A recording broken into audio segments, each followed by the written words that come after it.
বন্ধুরা, তোমরা সবাই কেমন আছো? আমি তো ভীষণ ভালো আছি, দারুণ আছি। আমাদের মাঝে মধ্যে মনে হয় যে আমরা মাঝে মধ্যে একটু নেগেটিভ হয়ে পড়ি। আমাদের চারিপাশে নেগেটিভিটি ভরে গেছে। নেগেটিভিটি, পজিটিভ কিছু ভাবতেই পারছি না, পজিটিভ কিছু করতেই পারছি না। নেগেটিভিটি সবসময় চারিদিকে যেন ছড়িয়ে আছে। তোমাদের যেন মনে হয় কেউ যেন স্পিরিচুয়ালিটি কোনো নেগেটিভিটি দিয়ে তোমাদের ক্ষতি করতে চাইছে, বা তোমাদের হিংসার চোখে মানে দেখছে। তোমাদের সব কিছু যেন নেগেটিভিটি, পজিটিভ কিছু আসছেই না। তো সেই ক্ষেত্রে একটা সিম্পল রেমেডি তোমরা চাইলে করতে পারো।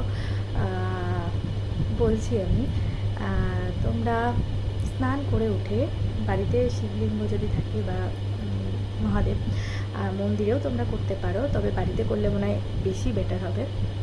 শান্ত মনে মহাদেবের কাছে বসবে, ধূপ জ্বালাবে, সাদা চন্দন দিয়ে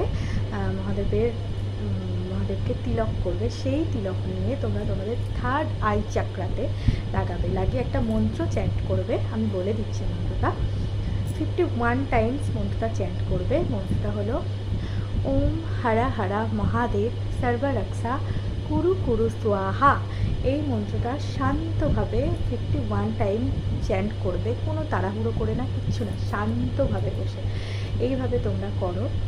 1-2 দিনের মধ্যে তোমরা নিজেরা পজিটিভ ফিল করবে, তোমার ভেতরে পজিটিভ ভাইব বাড়বে। কোনো নেগেটিভিটি, যা নেগেটিভিটি তোমরা অ্যাট্রাক্ট করেছিলে সেই নেগেটিভিটি থেকে তোমরা মুক্তি পাবে, তোমরা ভালো থাকবে। করো, ভালো হবে।